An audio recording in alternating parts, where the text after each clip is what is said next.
नमस्कार, मी सिद्धेश दिलीप शिगवण तुम्हा सर्वांचं स्वागत आहे।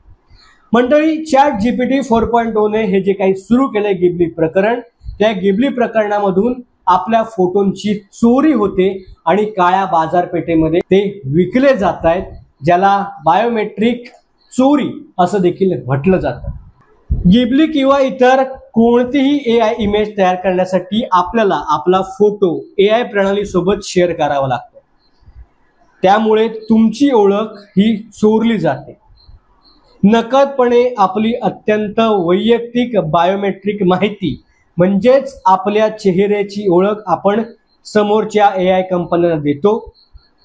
ही गोष्ट पासवर्ड किंवा क्रेडिट कार्ड किंवा एखादी गोष्ट चोरीला जाण्यापेक्षाही अत्यंत धोकादायक आहे, कारण पासवर्ड किंवा इतर मोबाईल नंबर वगैरे आपल्याला बदलता येतात, मात्र चेहरा बदलता येत नाही। एकदा का चेहरा आणि चेहऱ्यावरचा डाटा चोरीला गेला तर त्याचा गैरवापर हा सहज शक्य आहे आणि त्याचे गंभीर परिणाम हे दीर्घकाळ टिकणारे आहे। आपल्या ओरिजिनल फोटोची चोरी होते हे आपल्याला कधीच माहिती नव्हतं। बरं, ह्याची उदाहरणं देखील आता सर्वांसमोर आलेत। क्लिअरव्ह्यू आय ह्या कंपनीवरती सोशल मीडिया आणि इतर सार्वजनिक स्रोतांमधून कोट्यवधी लोकांचे फोटो परवानगीशिवाय गोळा करून त्याचा डेटाबेस तयार केल्याचा आणि नंतर तो डेटाबेस पोलीस आणि इतर खासगी कंपन्यांना विकल्याचा आरोप आहे। त्यांनी सार्वजनिक रेकॉर्डमधून परवानगीशिवाय 3 अब्ज फोटो चोरून ते पोलीस आणि इतर खासगी कंपन्यांना विकून डेटाबेस तयार केला, पैसे मिळवले। त्याचबरोबर 2024 मध्ये ऑस्ट्रेलियन कंपनी आउट ऑफ बॉक्सच्या प्रकरणी देखील असाच प्रकार घडला होता। त्यांनी डेटा लीक केला, ज्यात 10 लाखांहून अधिक लोकांचे फेस स्कॅन, ड्रायव्हिंग लायसन्स आणि पत्ते चोरीला गेले, ज्यामुळे पीडितांना चुकीची ओळख, छळ, चोरीसारखे आरोप, ब्लॅकमेलिंग अशा विविध समस्यांना सामोरं जावं लागलंय। चोरीला गेलेला हा बायोमेट्रिक डेटा काळ्या बाजारपेठेमध्ये विकला जातोय।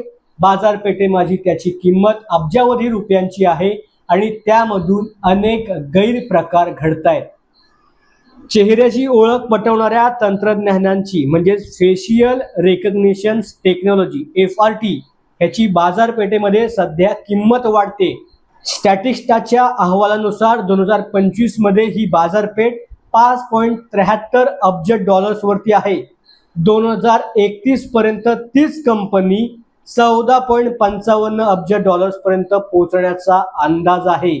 मेटा आणि गुगल सारख्या मोठ्या कंपन्यांवर देखील युजर्सच्या फोटोंचा वापर त्यांच्या एआय मॉडेल्सना प्रशिक्षण देण्यासाठी झाल्याचा आरोप या आधी देखील झाल्याचं पाहायला मिळतंय आणि चॅट जीपीटी देखील तशाच पद्धतीने आपल्या फोटोंचा वापर करते।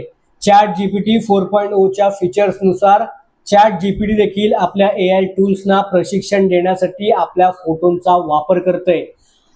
त्यांच्या प्रशिक्षणासाठी जे आपण त्यांना फोटो देतोय ते फोटो उद्या ते त्यांच्याकडे स्टोअर करून ठेवणार आहेत आणि भविष्यामध्ये ज्या आधी घटना घडलेल्या आहेत, जे मी तुम्हाला 2 उदाहरणं दिली, त्याच पद्धतीने आपला डेटा हा विकला जाणार आहे आणि हे निश्चित आहे।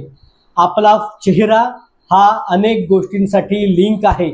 आपला चेहरा Aadhaar card, bank account, SIM card, PAN card, driving licence अशा विविध गोष्टींसाठी जोडला गेलाय। अशातच जर आपला चेहरा एआयच्या हाती, टेक्नॉलॉजीच्या हाती लागला तर टेक्नॉलॉजी काय करू शकते याचा अजून आपल्याला अंदाज नाहीये। जी टेक्नॉलॉजी पसरत चालले, वाढत चालले, भविष्यामध्ये अशी देखील टेक्नॉलॉजी येईल की आपल्या फोटोवरून आपण कुठे आहोत, काय करतोय ह्याचा देखील शोध लागेल आणि आपल्याला गंभीर त्रासाला सामोरं जावं लागेल। महिला वर्गाला मला जाणीवपूर्वक एक गोष्ट सांगायची की डीप फेक सारख्या अनेक घटना याआधी देखील घडलेल्या आहेत। फोटोंचा दुरुपयोग झालेला आहे, ब्लॅकमेलिंग सारख्या अनेक घटना घडल्या आहेत। महिला वर्गच कशाला, पुरुषांना देखील मला तेच सांगायचंय की ब्लॅकमेलिंग सारख्या अनेक घटना पुरुषांच्या बाबतीत देखील झाल्या। चॅट जीपीटी असेल किंवा एआय टेक्नॉलॉजी कोणती असेल, जर आपण अशा पद्धतीने आपले फोटो शेअर करत असू आणि जर काळ्या बाजारामध्ये आपले फोटो विकले गेले आणि जर अशा वाईट गोष्ट करणाऱ्या लोकांच्या हाती आपले फोटो लागले तर आपल्याला अशा गोष्टींचा सामना करावा लागेल। गेल्या काही दिवसांपासून महिन्यांपासून आपण एक जाहिरात सोशल मीडियावरती बघतोय की एक ॲप आहे, त्या ॲपमध्ये आपण आपला फोटो टाकला की आपण आपल्याला हवी तशी व्हिडिओ तयार करू शकतो। आपल्या फोटोंचा अशा गोष्टींसाठी देखील वापर होऊ शकतो, कारण आपण आपलाच नाही, आपण आपल्या कुटुंबियांचा, आपल्या प्रियजनांचा, आपल्या मुलांचा फोटो ह्या संपूर्ण गोष्टीसाठी शेअर करतोय।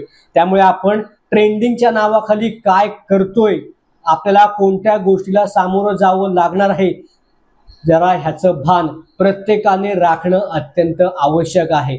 त्यामुळे नक्कीच तुम्ही ह्या गोष्टीचा विचार कराल आणि स्वतःची ह्या टेक्नॉलॉजीच्या जमान्यामध्ये काळजी घ्याल, एवढं मात्र मी नक्की या ठिकाणी आशा व्यक्त करतो। धन्यवाद।